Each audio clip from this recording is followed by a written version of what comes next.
In a city known for Starbucks, its fans are more caffeinated than most. Its stadium, a sound garden louder than any rock concert. As Seattle holds a parade to celebrate the Seahawks Super Bowl victory today, we examine the role of the 12th man. And then we have the best fans, in the National Football League, the best fans in the world, doesn't matter what sport. And to have that backing us home or away in MetLife Stadium, it was a great scene last night. 12th man, we did it. We brought the Super Bowl back, man. I think Seattle deserves this more than any city, and they've been faithful since the beginning. So, first Super Bowl, Seattle, we brought it.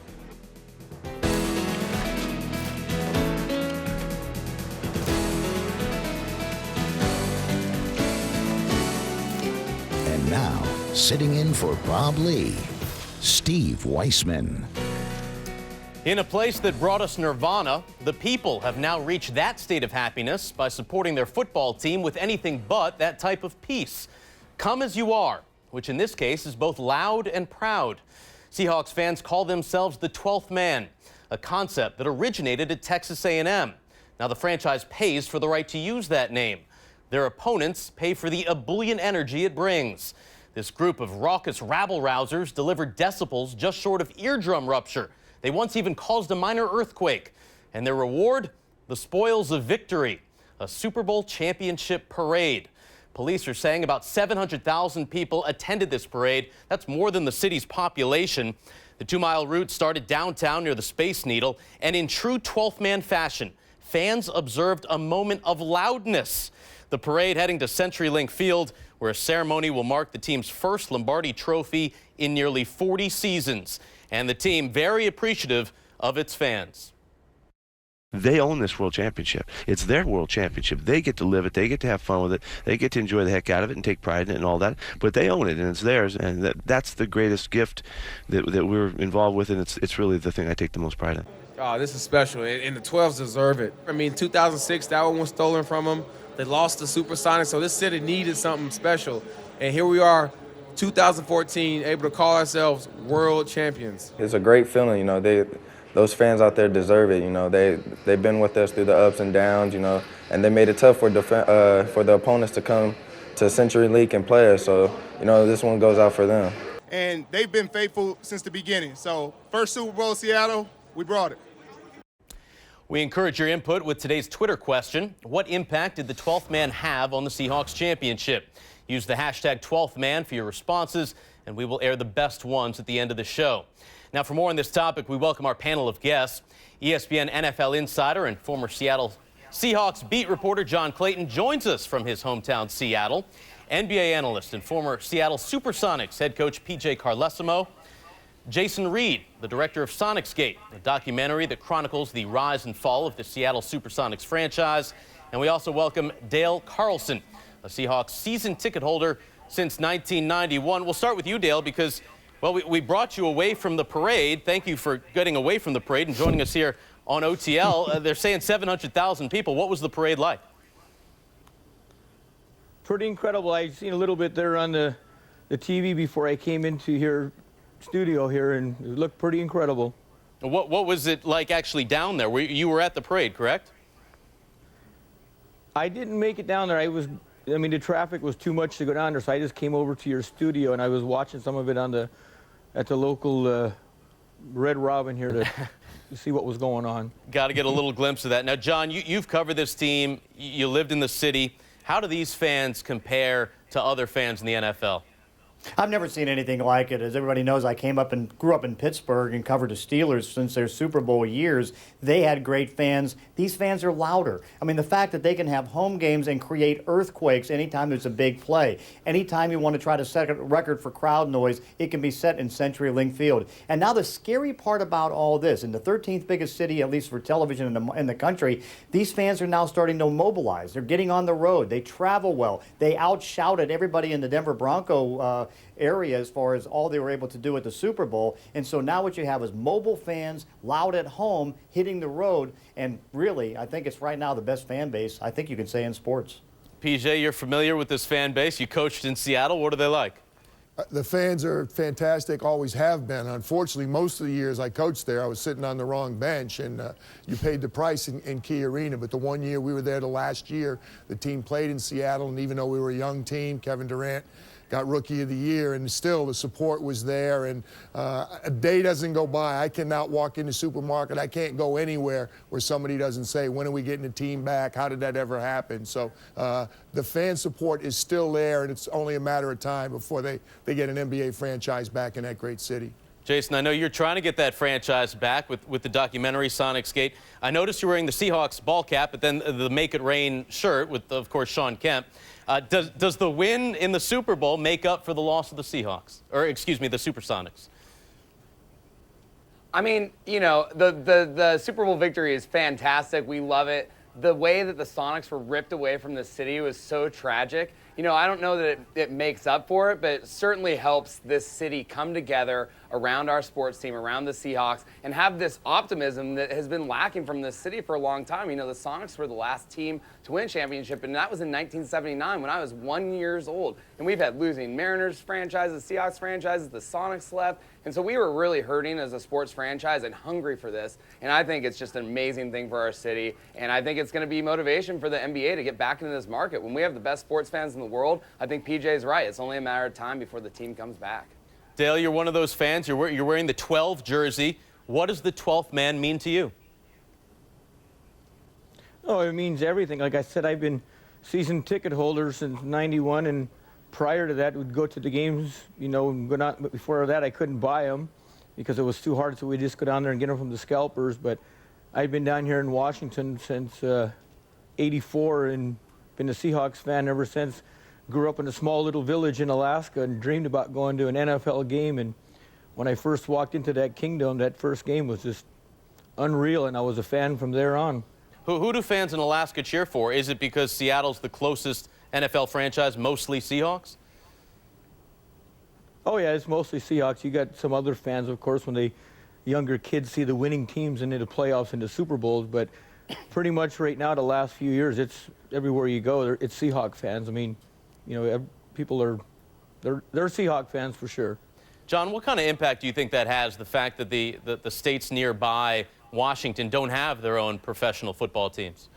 Well, I think what it does now is it creates a destination point for everybody to start coming down and now even trying to enjoy the city, because I think you can see not only just in the standpoint of the Seahawks, I mean, the other franchises are starting to win too. University of Washington's getting better as far as what they have on the football team. You know, the Mariners, still as frustrating as it's been, look like they have a promising young team now that they got Robinson Cano with all the young players. And so, you know, the problem that anybody has in Alaska and Canada, Vancouver, is now trying to get tickets because, you know, this is such a popular team right now, the Seahawks, and trying to be able to get the tickets. That's going to be the toughest thing. But I think everybody around the area, particularly north or south, really enjoying this. And Dale, you were at the game. What type of impact did the fans have at the actual Super Bowl? Oh, it was incredible. I mean, as you know, you've seen the first play of the game. I mean, Manning wasn't even ready for the snap. It was the crowd noise. I mean, I believe it. I was there. I mean, it was incredible. And the 12s were just screaming and hollering and jumping up all over.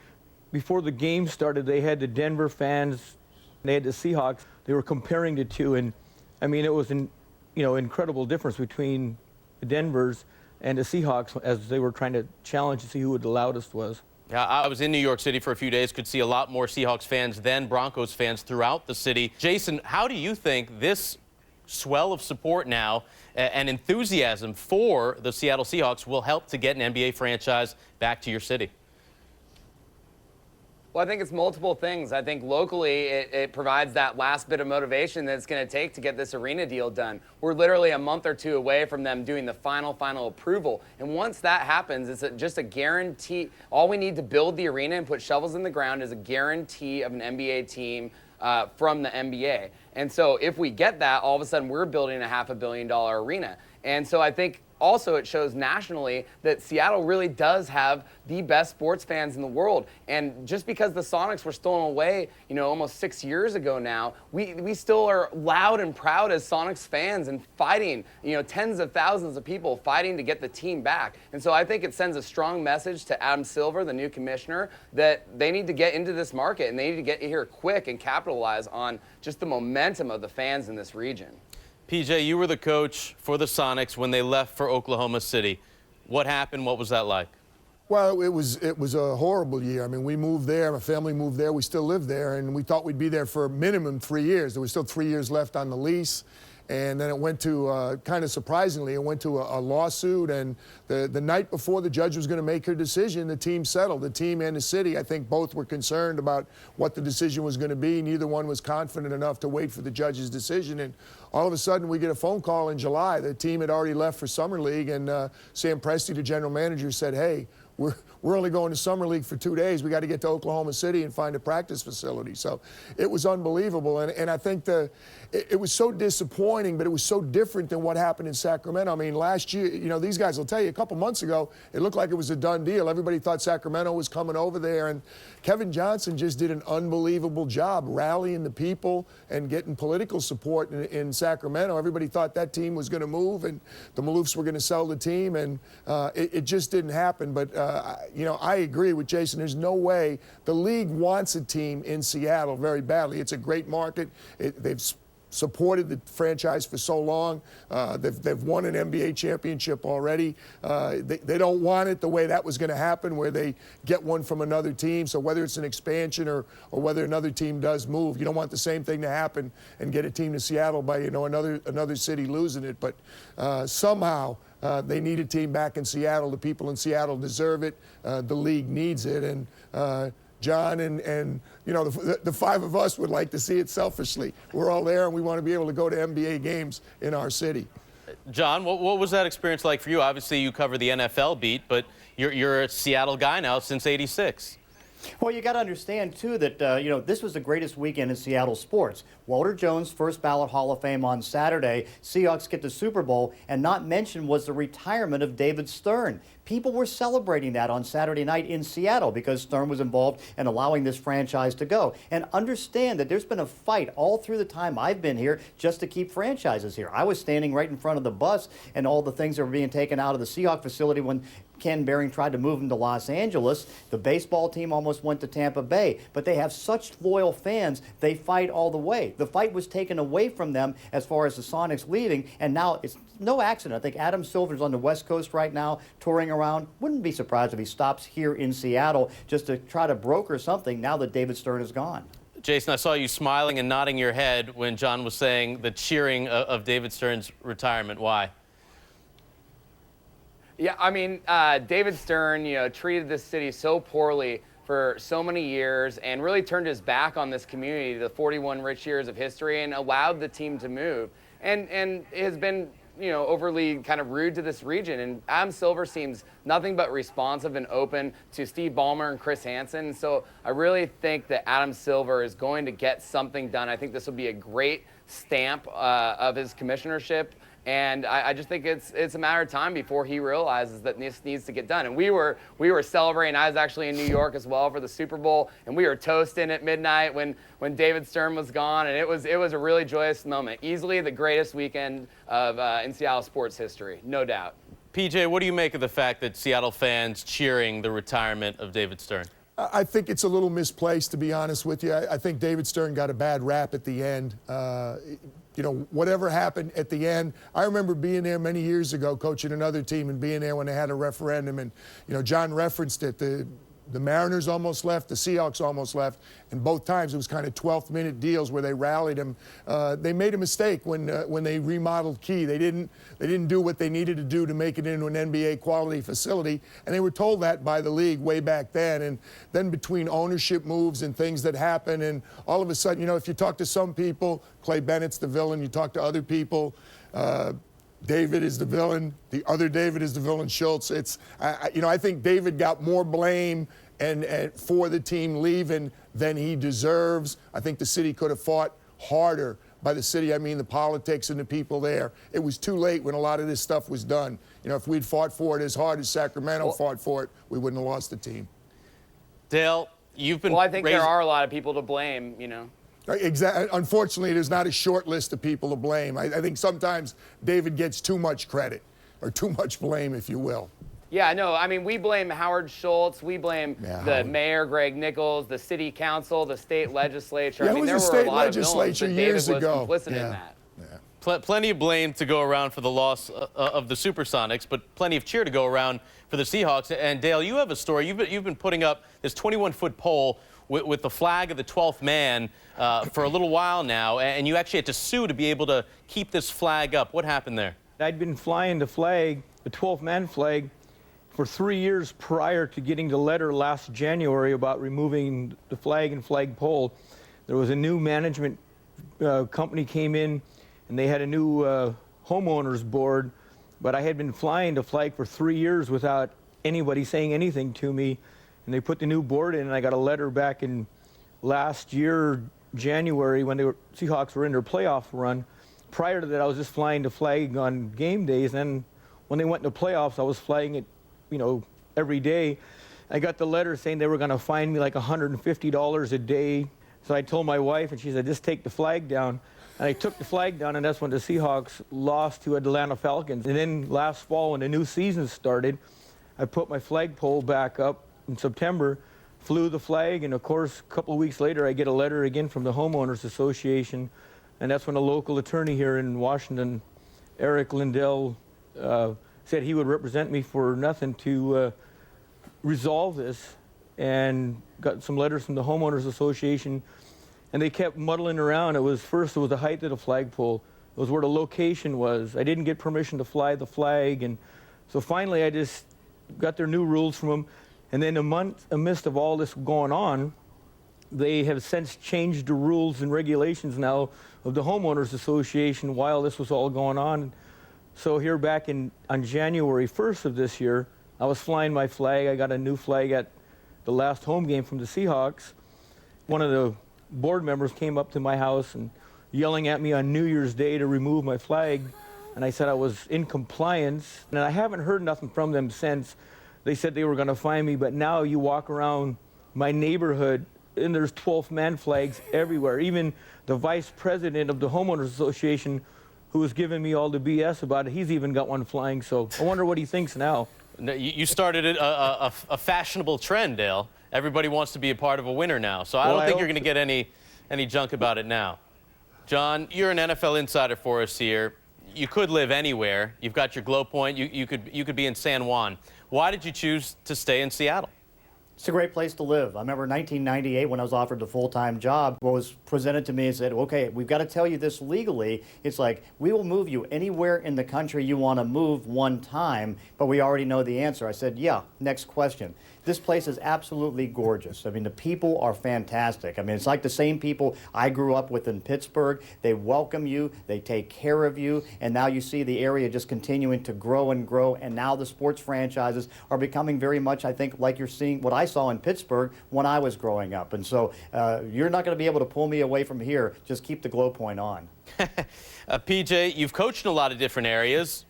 How does Seattle compare to those? We love it. It's, people ask me now, they're surprised I'm commuting back here to Bristol or traveling around doing games. Everybody goes, why do you live in Seattle? I said, well, because I want to live with my wife and kids, and they're not leaving Seattle. So we love it. We hit a great neighborhood, a fantastic school.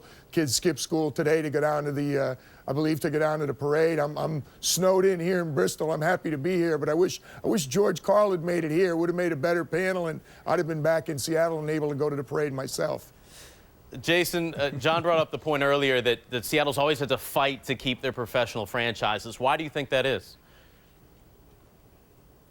It just was circumstance, I mean, there's the public subsidies of arenas, and we needed to get a better arena than the Kingdome, at least according to all parties. We needed to build, a new baseball stadium, and then Key Arena became obsolete because they didn't do a good enough job back in '96 when they renovated. And so there's always been this threat because of the arenas in this city. And now we have this opportunity with Chris Hansen and Steve Ballmer coming forth with one of the greatest arena proposals that we've ever seen, and an opportunity to get an NHL and NBA ready arena and really just bring it home. Let's get NBA, NHL, and it really will be the greatest city in the world. The streets were nuts. I fought my way all the way here through the 700,000 people, and I've just never seen anything like this in this city. And I'm just so proud to be from Seattle. I'm so proud of the 12th man and the impact that we all had at the Super Bowl and we all had at home. And it's an amazing place to be right now. And I couldn't be happier. Now just give us the NBA